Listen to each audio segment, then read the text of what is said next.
Радио. Почитувани слушатели, имаме ретка прилика да ви ја представиме нашата гостинка, една исклучителна личност, господја Марина Анчевска, македонка, нашинка, скопјанка, меѓутоа личност која долг период од својот живот го има поминато во Холандија, сега е вратена во Република Македонија и тука работи.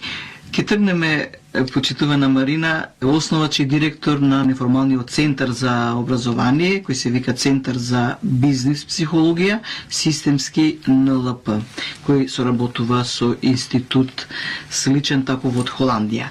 Но да тргнеме со ред. Да. Најпрвин Марина Анчевска, скопјанка, беше дипломиран етнолог и многу бргу замина од Македонија по патот на среќата. Да. Го сретна човекот на својот живот во тоа време, така се чинеше. Да. Најпрво благодарам за поканата да бидам гостинка во вашата емисија. Патот е многу интересен, или животниот пат, меѓутоа уште како мала јас сум знаела дека ќе заминам од Македонија. Значи тоа секогаш ми било како зацртано, или сама сум го зацртала, тоа не знаеме нели како и да тие енергии, вибрации. По завршувањето на етнолошкиот факултет на природно-математички заминав за Холандија по љубовта, да кажем. Да. И таму останав до 2008 година, кога одеднаш решив да се вратам назад. Но нема да се враќаме уште во Македонија, би се задржале ако ни дозволите малку во Холандија, затоа што ретко се зборува за Холандија од друг аспект, од овој секојдневен животен, особено од една македонка која успеала да биде холандјанка во вистинска смисла на зборот, мажена за холандјанин, па работела во значени институции таму. Еве по некој збор да кажеме, па ќе одиме хронолошки до она што го работи денеска. Како се неизвестни животните врвици, значи еден етнолог, првото обработување ми се чини беше кај очен лекар. Да. Во администрација. Меѓутоа некај било кој? Да. Ајде да откриеме кој беше доктор. Прво, нормално како и секој, јазикот требаше да го научам, холандскиот, и доста интересно беше што за 2 години веќе станав и судски преведувач, значи за 2 години го научив холандскиот јазик и тоа ми легна јазикот многу лесно, многу добро, и се уште читам книги на холандски и весници знам да отварам на интернет, да го одржувам јазикот. И ви фали Холандија, што е нормално на некој начин. На некој начин ми фали енергијата на луѓето, на, да кажеме, пријателите кои ги оставивте таму, секако. Да, секако. И сите и доаѓаат овде нормално да ја посетат Македонија, за нив е шанса да бидат овде. И започнав нели прво со секакви работи, миев садови, чистев по дома, чував деца, значи се што се дека не го усовашив јазикот, и ми се отвори прилика да работам кај еден од најпознатите очни хирурги во светот, изумител на многу инструменти за оперирање, леки за кои што се имплантираат во окото, така да доста позната институција е тоа, која што ги транспортира леките на секаде во светот. Дури татко ми мој носи негова лекја од катаракта, опериран.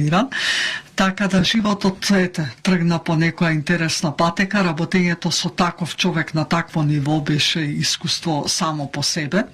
Јас му бев него десна рака. Тоа шете започна еден дел од мојата работа со организирање на обуки, затоа што и на предавања, доктор Вос патуваше секаде во светот и држеше предавања за неговата работа. Јас му ги припремав тоа во вид на слайдови, огромна колекција има. Меѓутоа во еден период сватив дека би сакала нешто друго да работам, бидејќи во неговата работа тој е сега човек во години, 84 години има, и во тоа време, значи, додека работев јас кај него, немаше веќе нешто повеќе што би можела да работам, така да почнав да се приспитувам себе си дали би сакала да останам таму или да барам нешто ново, и се отвори нова можност. Каква беше поддршката од сопругот тогаш? Дали те ве поддржа во тоа себе наоѓање? Со што се занимаваше тој? Да. Еве неколку збора за некогашниот. Тој работеше кај него.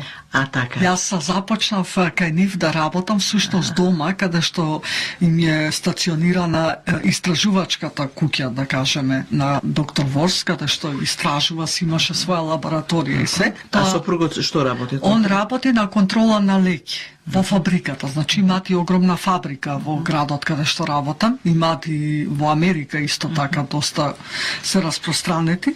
Сопругот работеше таму. Секако беше интересно бидејќи работевме. А тука се запознавте во Скопје? Во Скопје, да. Баш сега јас пишувам и раскази така, посебно за мојот живот. Последниот расказ ми беше токму за тоа како сме се запознале, мислам тоа не знам дали е судбина, дали така требало да биде. Во само една вечер што се запознавме во дискотеката во парк, јас работев една вечер да заменам еден пријател, а они вратени од Турција на пропатување низ Македонија за да продолжат за Холандија, преспале тоашнели кампот во парк, меѓутоа не можеле да спијат од дискотеката и дојдоа на Шанкот, ја кај што работев. И тука се запознавме, разменивме адреси и тоа беше. После неколку месеци добив разгледница од него, поздрав од Холандија. И така започна полека се во тоа време, нели писма, немаше интернет. Да, па дојде во Македонија, така започна се случи љубовта. Так. Да. И така и заврши во пријателство, како што почна во пријателство заврши, да, некако тоа е животот, доколку двата партнери не се движат во иста насока, не се осознаваат себе си на слично ниво, тоа настанува една голема разлика. И тука е предизвикот, дали ќе одиш понатака или секој ќе се оди по својот пат. Ние одлучивме секој да оди по својот пат. После тоа искуство со офталмологијата, да, точно. Вие пробавте да се барате себе си, всушност. Да.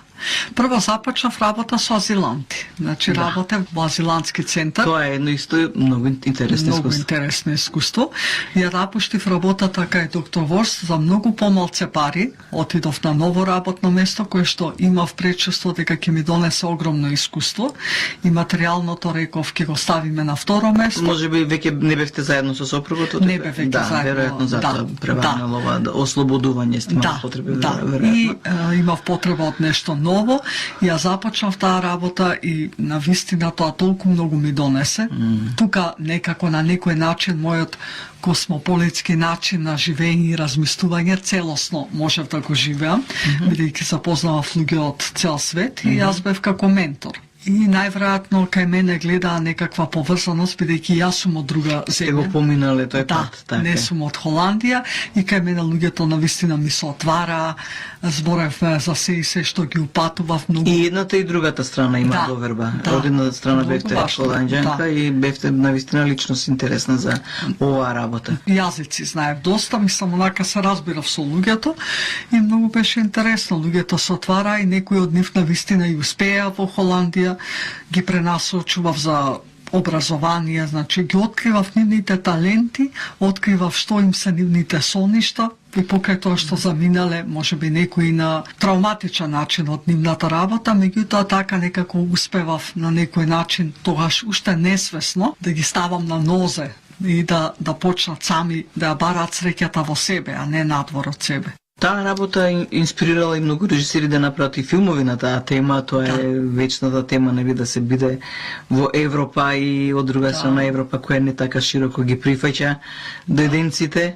И што беше последната капка во чашата што ве засити од таа професија, па продолжите понатаму да се барате дека не се наоѓате доволно таму? Значи тоа не беше мој избор, туку започна огромна штедење во Холандија, промени, реорганизации во системот и голем дел од азилантските центри мораа да се затворат. Немаше буџет веќе за тоа. И морав да ја напуштам работата, не само ја, уште 1000 и неколку луѓе ја напуштени. Но кој знае дали случајно или... Тоа беше најдоброто нешто што ми се случи.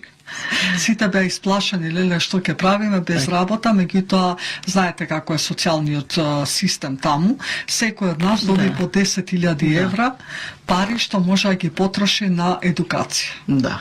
И јас тоаш реков, ова е шансата. И плюс добив и личен тренер, значи како што можев додам за разговор, коучинг, за разговор за тоа што сакаш понатака во твојата професија, значи не си само фрлен на улица. Системот за тоа е навистина добро организирано. И во тие разговори јас дојдов до сознание, слушнав за невролингвистичкото програмирање и така почна се. Сега во Македонија нешто се знае, нешто се зборувало за невролингвистичкото програмирање. Најдобро вие да ни кажете како во Холандија колку е застапено и таму е се уште тоа во рамките на неформалното образование, нели? Кои сертификати вие ги добивте? Па ќе ги отвориме и другите ваши специјалности, нели? Да. Има повеќе. Има повеќе. Тоа беше почеток на една моја лична трансформација, да кажам, на друго ниво. Претходно имаше и други, нормално и моето заминување од Македонија во Холандија, еден вид на трансформација, која што можам да кажам дека не беше навистина едноставно. Не е безболно, сигурно. Секако. Се борев со самотијата, се борев со емоциите, се борев со самата себе. Имало моменти кога сум имала чувство дека кожава ми е тесна. Меѓутоа, ете, јас секогаш сум спортувала, на некој начин на тоа така се филтрирав емоциите со спортот. Меѓутоа, кога го запознав НЛП-то, на првото предавање кога отидов по препорака, бев фасциниран, затоа што реков, навистина ова е нешто сосема поразлично. Ова ми треба.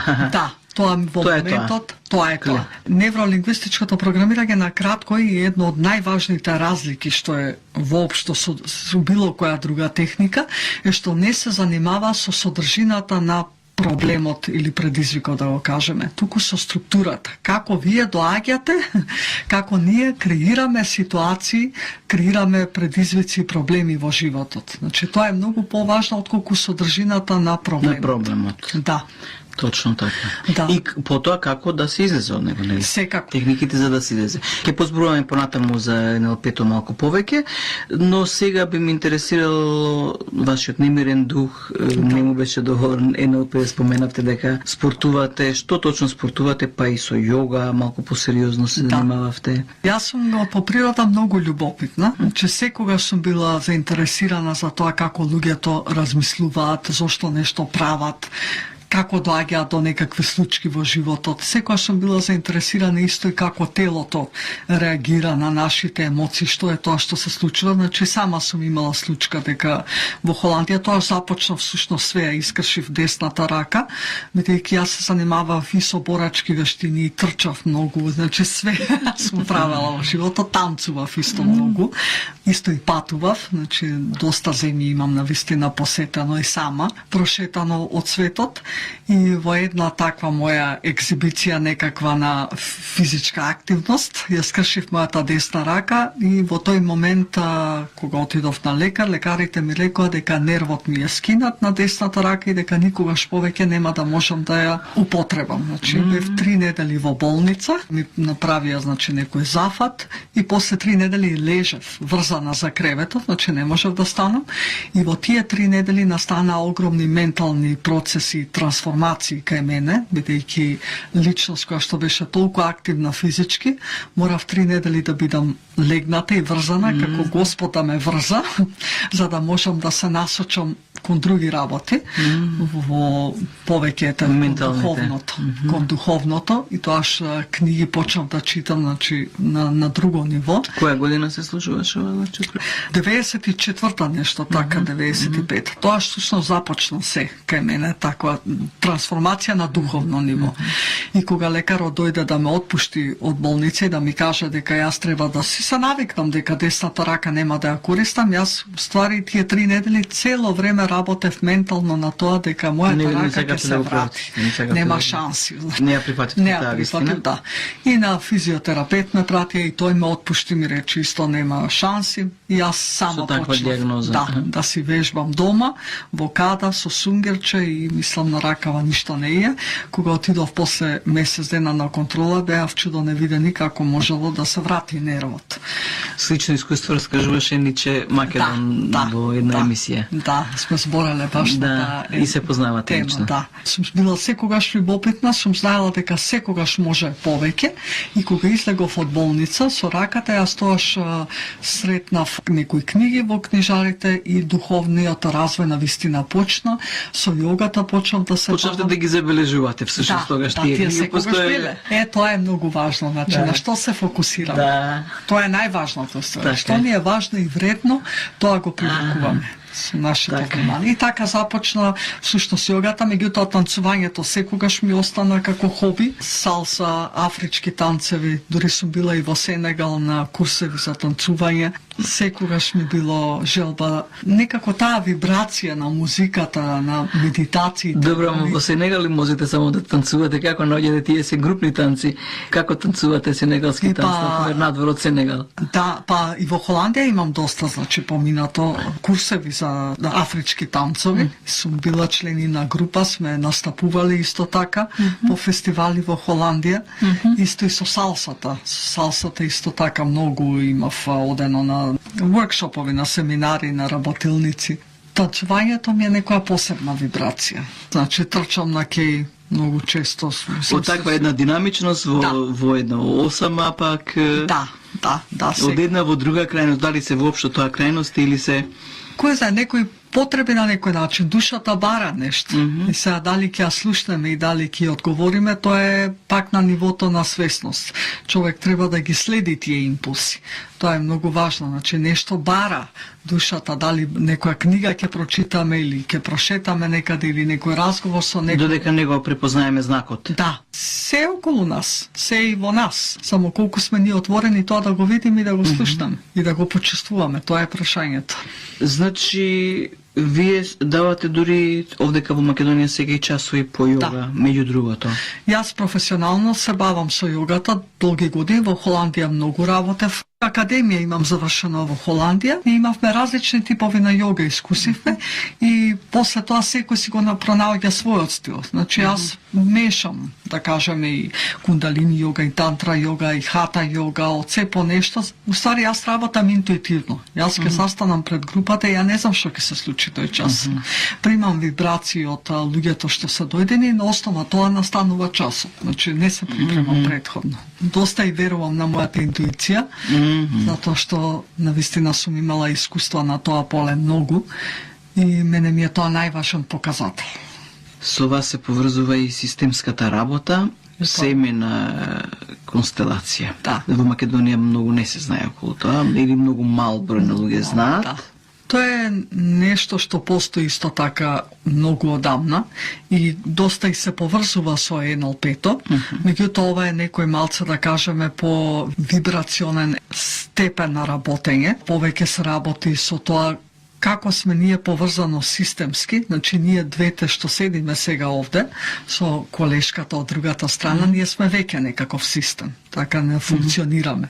И ништо не е случајно, зашто сме запознаени едни со други. Токму ние трите сега. Токму ние трите сега. Се што се случува, тоа е веќе размислување на колективно ниво.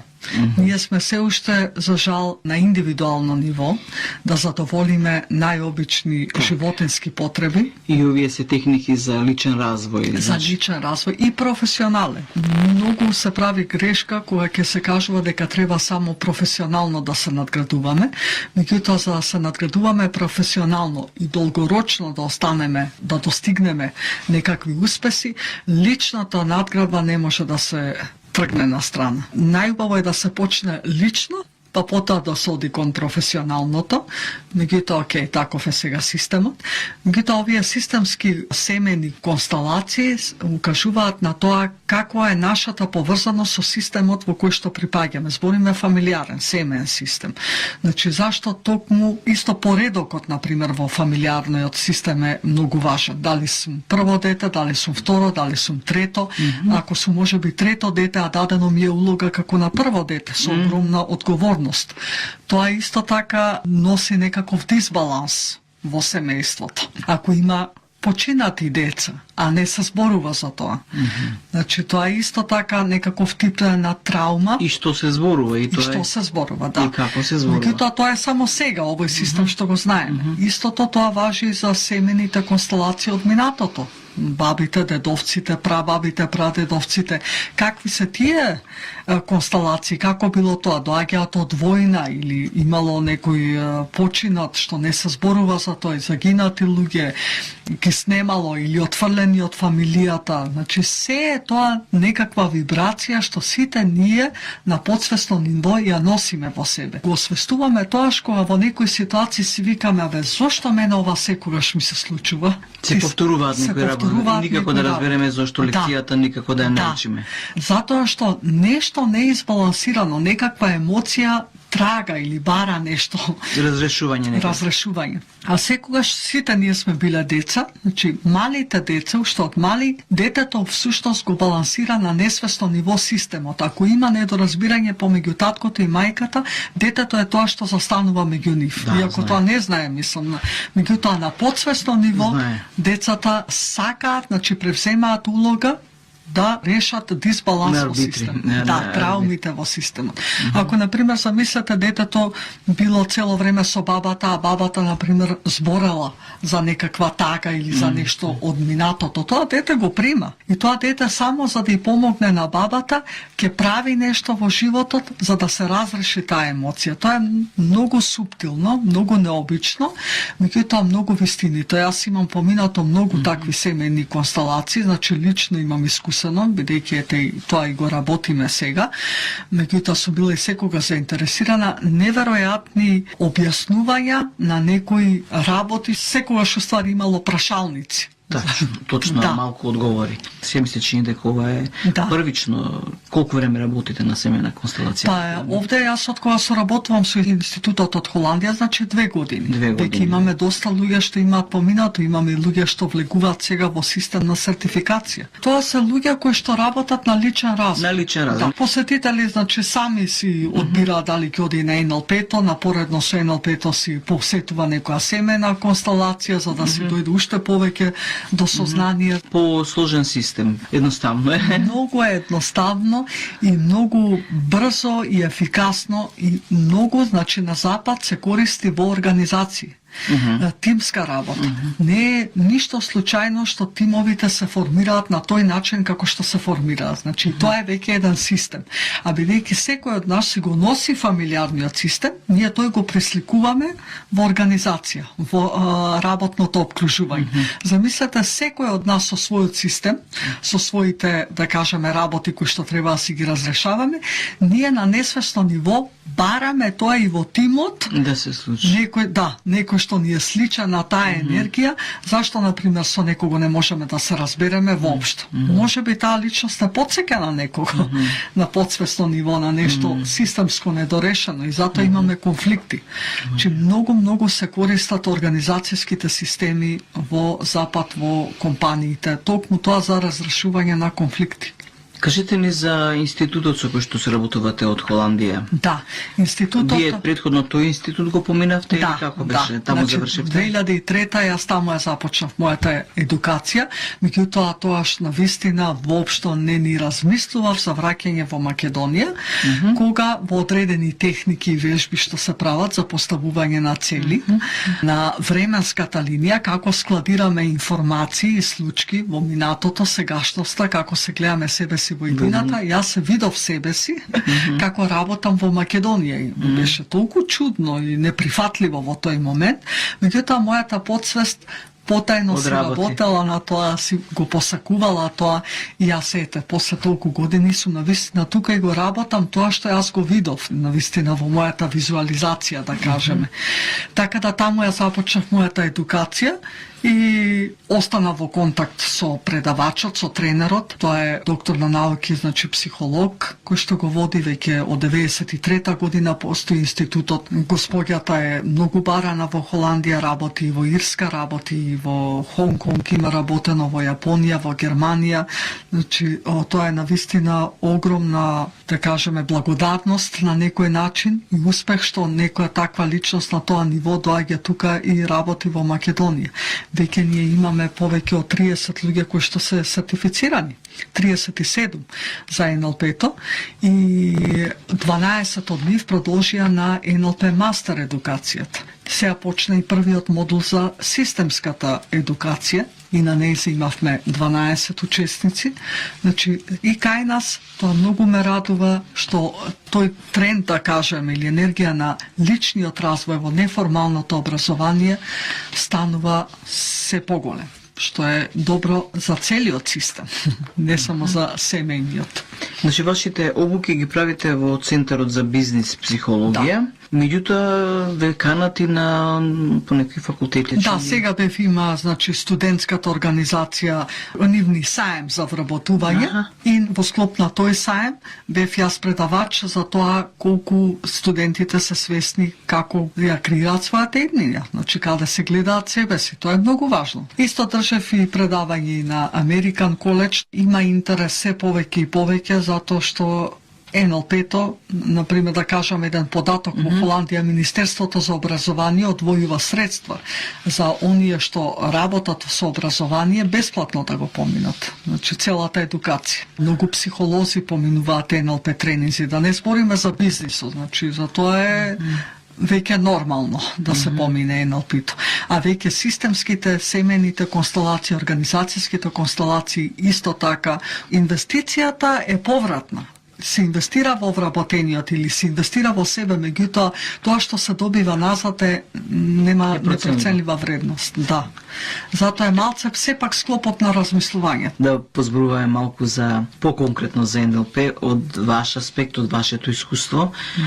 Сепак имате големо теоретско образование во него, мастер веќе имате завршено и имате практично искуство, и лично и со луѓе. Се тргнува од единката, од самиот себе. Значи, ако јас не можам да се справам со самата себе, како тоа ќе барам другите луѓе да ме разберат. Да ме разберат. Значи, тие подсвесни процеси кои што креираат однесување е многу важно да ги освестиме.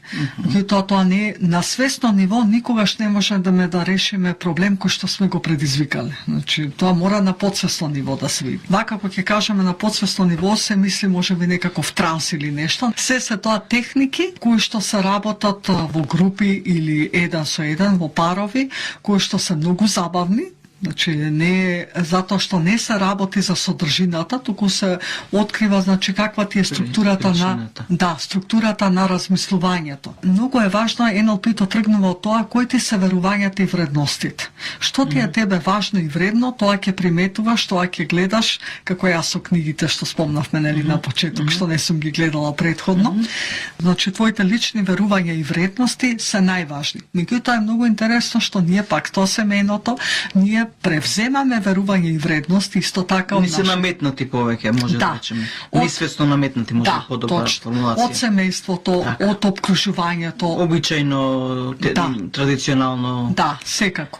И потоа во еден одреден момент од животот се прашуваме себе си дали навистина мене ова ми е важно и вредно, и тука настануваат промени. Или по инерција. Или па така, целиот живот ќе го живееме како во бунило. Многу е важно тоа освестувањето на тоа кој сум јас, што ми е мене важно и вредно, која е мојата мисија и визија. Без поставување на цел, животот нема смисла. Значи, само одење на работа и враќање назад, за мене е тоа толку сиромашно. Апсолутно. Тоа во сите книги го пишува дека, нели, мртов е оној човек, како рече еден источен мудрец, не е мртов вистинскиот мртовец, туку оној кому денешниот ден му личи на вчерашниот. Точно, токму така. А сите оние луѓе што не прават промени, што сигурно некаква причина се плашат или било што, секогаш гледаат, бараат изговори. Дали е тоа судбината е таква, дали е, не знам, државата ни е таква, дали е ова, дали е она, секогаш се тоа изговори. Да. На едно место за ова што го говоривте, прочита вели човек без цел е како човек седнат во кола и без да знае каде вози. Точно, точно. Ние повеќе живот ако е. Ние повеќе го планираме годишниот одмор отколку својот живот. Ние веќе знаеме уште од февруари каде ќе одиме на одмор. Колку од луѓето се запрашуваат каде се гледам себе си 2015, например. Што правам? Дали сум на патот кон остварување? Се препуштаме на стихијата најчесто. Да. За жал, као животот не носи, Сакаме да веруваме во судбина, па Да. потоа не веруваме, но се што е лошо припишуваме на судбината, а се што е добро на среќата. Тоа е така, е многу лесно да се живее. Оние Па не знам дали е лесно, се додека не биде тешко. во наводници. Се додека не биде тешко. Баш така. Лесно му е на другиот, нели? После ќе се бараат други изговори, нели? Лесно му е на другиот. Да. И сега како да ги препознаеме тие верувања кога ни се кочници нас? Па ќе мислам препознаеме? дека сите ние знаеме што е најдобро за нас, меѓутоа не сакаме да си признаеме бидејќи се плашиме од промена. И не знаеме како да дојдеме до тоа. Да, исто и Одлично. така. Ајде околу техниките малку. Техниката ја викаат Дизниева техника, која што нели е Дизниленд е базирано на фантазија, меѓутоа ако тој ја немал таа фантазија, немало да постојат Дизниленд Така е, парковите.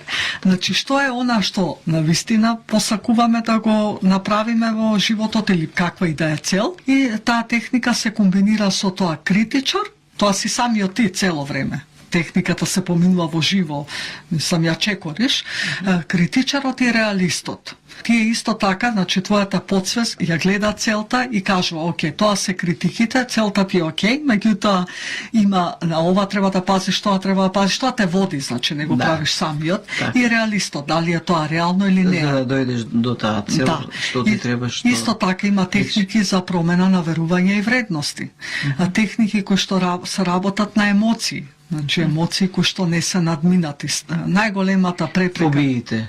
Фобиите се исто така, многу интересни за работење, меѓутоа тоа се зборува и во НЛП-то и јас сум видела како тоа во живо на вистина е, колку што трае техниката, да кажеме 15 минути и толку завршува фобијата. За толку кратко време може да се справи Да. човек со акрофобија, да кажеме, со клаустрофобија, со... Да, меѓутоа исто така многу важно, бидејќи ние работиме нели на некое подруго ниво на НЛП-то, имаме и семејни констелации, исто така тие фобиите може да бидат поврзани со тие семејни констелации. Значи тој пристап ако го имаме и ако гледаме од друг аспект, тоаш нормално многу полесно се решаваат фобиите отколку ги гледаме само на свесно ниво. Меѓутоа начинот на кој што комуницираме ние самите себе, значи тој мисловен процес е базиран на случаи од минатото, на одлуки донесени во минатото, све што памтиме во минатото, како складираме случки во минатото, дали живееме со минатото во сегашноста или сме цело време насочени кон иднината. Значи сето тоа нас ни е некаков ранец што го носиме или како да кажеме, што не усмерува во начинот на комуникацијата. Кога ние ќе го освестиме тој процес, дека во некои ситуации ние реагираме на база на минатото, а не во сегашната случка, тогаш многу полесно можеме да направиме промена, затоа што емоциите ние ги поврзуваме со случки во минатот. Зашто, например, некогаш се случува, разговараме со некој, кажуваме нешто и гледаме соговорникот се црвене. Че нема врска тоа нешто со нашата приказна, меѓутоа тоа го потсеќа можеби на нешто од минатото и реагира несоодветно. Се е тоа тој неосвестен мисловен процес кој што го користиме и кај што треба и кај што не треба. Ќе зборуваме уште за НЛП-то, меѓутоа ми се чини дека не споменавме дека покрај другите ваши обуки имате и завршено холистичка академија. Све што сум завршила до сега сум завршила лично за себе. Значи, за личен развој. Да, за личен развој, кое што стана е всушност и професија, нели?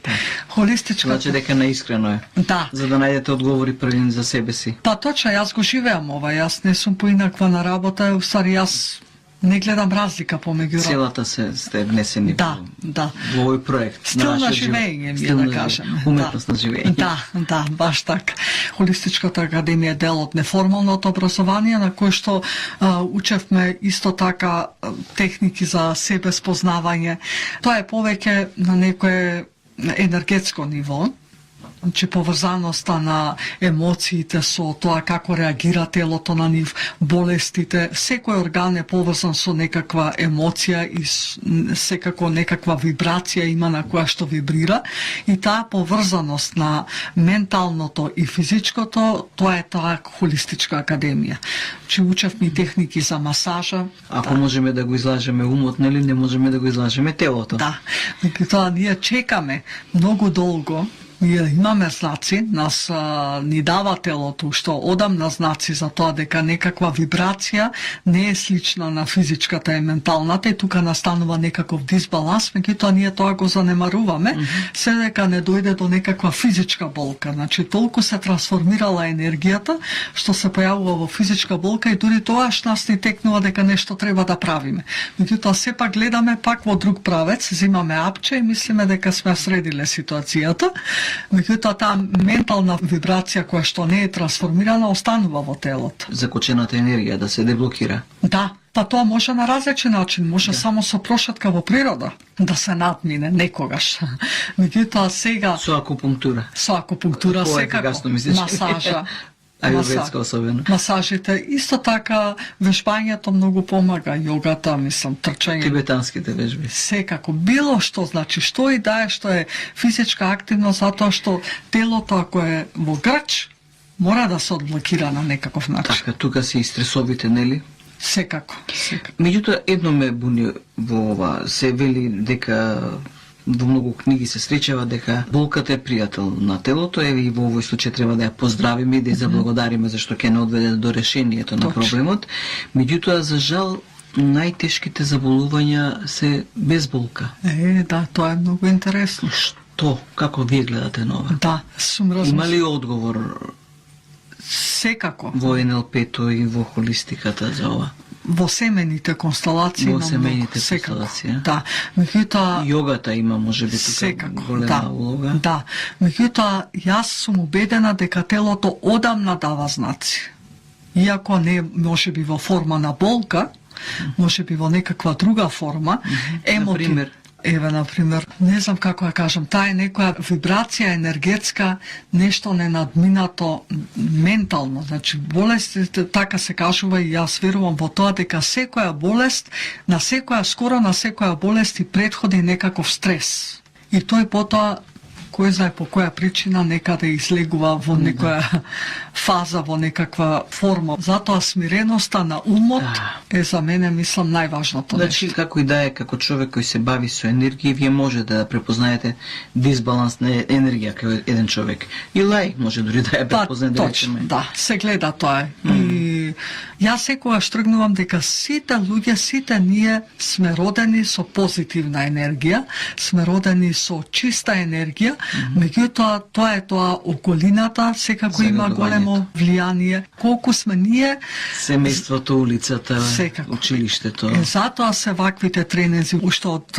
многу порано треба човек да почне Да биде свесен и да осознава техники за заштита. за заштита. Ајде да зборуваме малку за таа заштита. Нешто блиц вака да им бидеме од корис на слушателите, што може да позуваат некаков еликсир за превенција, за стрес, за заштита воопшто од негативното, од негативните енергии. Има една фантастична книга, веројатно и дошла до вас, енергетски вампиризам. Да. Ја знаете сигурно, многу силна книга. Да. Ги препознаваме луѓето кои не црпат енергијата, Точно. не е цицењето на крвта само, дали? Да. И енергијата Ние дозволуваме всушност таа вибрација да допре до нас. Значи пак ја тргнаме од самите себе. Ама културата налага, нели, да не го прекинете човек, да не избегате, а гледате дека не ви годи неговото друштво, дека да исцрпува, забележувате и културата вели не е пријатно, не е хумано, му требате. Да, знам, тоа исто Се не е повеќе има лесно. луѓе, се повеќе има луѓе кои имаат потреба да зборуваат, се помалку кои слушаат. Да. Па уште најмалку што ќе му дадат искрено мислење, барем или насока или Да, јас лично правам нешто невербално во тој момент, значи тоа се учи на НЛП-то, тоа се некакви сидра.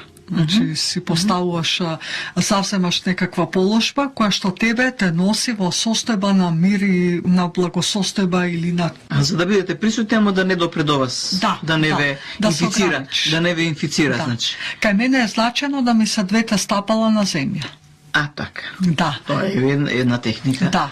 Исто така положбата на рацете. Јас некако си имам свое сидро направено што правам со рацете, значи кога веќе чувствувам дека премногу влегува, добро, вибрацијата од соговорникот кај мене, тоаш нозете обавезно ги ставам на земја, а рацете? А рацете си ги ставам на врз нозете. Врз нозете. Да, тоа е она состојба на, како се вели, на кочијаш. Да, си ја вртам енергијата кон Во себе. психологијата е позната како поза на кочијашот. Да, така да си се заштитувам. Моето енергетско поле на некој начин си го заштитувам и на тој начин многу повеќе можам да му помогнам на соговорникот, бидејќи си останувам во своето енергетско поле. Си останувате вие, Да. а тој И можам да разграничам што е мое, Так. што е негово. Так. Кога ќе ја направам таа граница и на овој бариера, начин, значи во ова поза сигурно тоа се постига. секако. Ова е драгоцен совет. Да. Јас ја знаев позата, меѓутоа не сум знаела да каде се можам да ја користам. Видете, нашето тело реагира, нели? Ние сме сите вибрација, енергија. Кога ќе го освестиме дека процесот на комуникација, кога ние примаме импулс некаков информативен од надвор, нашиот мозок филтрира информации на база на минатото. Тоа се Така е. барата фајлови, Така, милиони така. фајлови. На основа на тоа ние креираме некаква реалност за тоа што го следиме во околината, емотивно одма се спојува тоа со некаква емотивна состојба и на основа на тоа нашето тело прво реагира. Невербалната комуникација значи реагира. Кога знаеме дека тој процес оди во таа насока, ние можеме и обратно да тргнеме прво од телото, значи да направиме нешто со телото за да креираме сосема друг емотивен и мисловен процес. Значи може и обратно. Затоа се зазема тие За да зрачиме ние позитивно, така? Да, за да- и да се излечително, и да се заштитиме. Каква Да. е таа поза е вака накратко? Па ево ова сега како што го кажам, значи Да, секој од нас си открива во која позиција се чувствува свој. Така. Тоа е многу важно. Значи тоа и на интервјуа за работа е исто важно, и во тимска работа, и во домашно обкружување. Значи секој треба да се Да знае. Исто И во важно. будноста како Да, да. неверојатно да ги прашате 90% од луѓето нема да знаат да опишат како спијат, нели? Да, исто е Во тоа. која положба? Во која положба, да. Така. И сонот е уствари говорот на подсвеста, нели? Така. Спиењето тоа. Особено. Да, тоа што процесираме многу информации. Кратко кажано, значи невролингвистичкото програмирање ни помага со мислите да си помогнеме, односно да ги постигнеме своите цели. Или дури да дојдеме до своите цели. Уште Па секако, да, Бидејќи има. често пати кога би знаеле што сакаме, може би сигурно и би успеале да дојдеме Да. до тоа ако силно сакаме, нели, не она Точно. сакам $1.000.000 Меѓутоа, само преку ноќ. сакањето не е доволно. Не е доволно. Акцијата е најважна. Акцијата и Е, емоциите. И да, емоциите исто така, меѓутоа тука најмногу застануваме кај акцијата. Нели? Добро. Тука се губиме. Тука настанува сите тие подсвесни Програми процеси, кои враќаат назад. програми од минатото. Ако, например, ние неколку пати нешто сме сакале да почнеме во животот и нашите родители ни кажале, например, ете, не те бива за тоа, Да. чабе го правиш, какво сознание или каква самодоверба ќе имаш? Точно. Нема да имаш сигурно. Затоа со секое нешто ново ќе ти се враќа информацијата од минатото. Тие верувања и вредности така ги креираме. И многу е значено тоа целото да го разграничиме, значи што е Инхибиции. да, што е навистина наметнато, што е мое и мојата цел не мора да биде целта на моите родители неостварена. Апсолутно. Да, че тоа често се случува за жал. Децата ја живеат Апсолутно. целта на родителите. Апсолутно. И после 20-30 години одеднаш Ма настанува. дури да не е така, пак некако и ќе мисла дека имале своја цел, свој Да. избор, пак ќе се испостави дека не е тоа. Да. Дека се има право и да се сгреши. Секако. И дека може би на 20 години се мислело едно, а потоа човекот еволуира и сака нешто друго. Секако. Тоа не го исполнувало тогаш, меѓутоа во меѓувреме не е тоа доволно го исполнува и социјето право има право да промени професија и работа и да Да. се даде подршка себе си. Секако, тоа е самодовербата е многу значена. Тоа почнува уште од мали нозе, уште од бебе, уствари, се креира самодовербата на една личност. И ако таа е газена и газена, секако треба многу време, многу тренинзи и книги да се поминат за да се врати таа самодоверба, а ние, можам да кажам, малци како нација сме така што сакаме на сигурно да многу ретко излегуваме од зоната на комфортот, нели? Така сакаме да се вработиме некаде и до живот, но да бидеме на истата работа. така. Тоа е окей. Како вашава професија што правите, значи, нонстоп сте со различни луѓе, имате некаква мисија, имате некаква визија. Не е едноставно секако, меѓутоа Секоја професија има. да, Има лимити, има известни ограничувања, има известни заситувања. Да. Нека не звучи ова песимистички, меѓутоа знам, од страна секогаш другиот е успешен и меѓутоа нешто ве исполнет. води. Нешто ве води. Сигурно. Што ви дава и сила и надеж и знам јас самата и може и моето така звучи вау центар за бизнис психологија, меѓутоа јас знам како сум стигнала до тука Да. и сега кога веќе 2 години постои под ова име, порано беше значи агенција за комуникација Ксантика, нов е предизвикот. Повторно се појавуваат моменти кога јас самата се приспитувам. Зашто го променивте? Затоа што имаше и Сдружение Ксантика? Не, пак е тоа вибрација.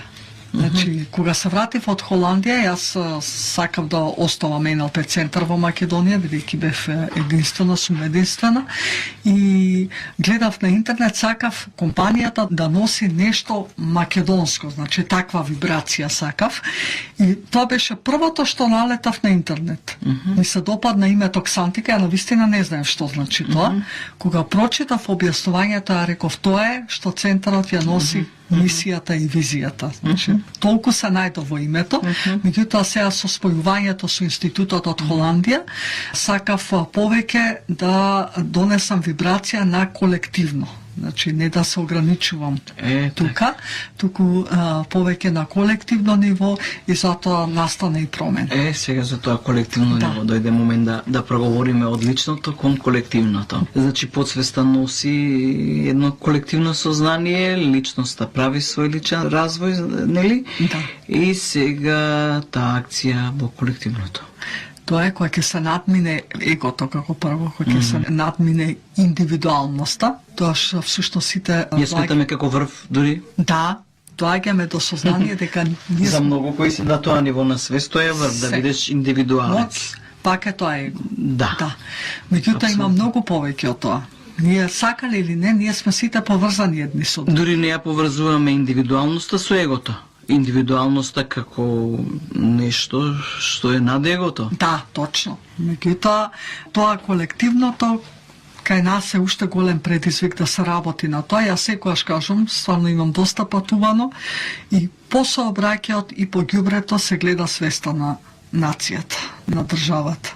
Значи, во сообраќај да има таков непочитување, да има хаос невиден, или ако јас, например, мојата вреќа за ѓубре не ја фрлам во контейнер, туку ја оставам пред зграда или пред било што, значи јас воопшто не сум свесна дека тоа ѓубре истото на некој начин ми се враќа мене. Не, ми се враќа мене на било кој начин, тоа ќе се врати. Таа пластика што не може да се рециклира или ѓубриштата, земјата не може да преработи, на некој начин тоа се враќа пак назад.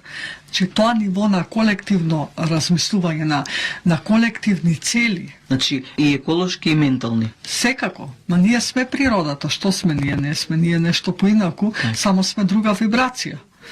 Че се е вибрација. Кито ние сите зависиме едни од други.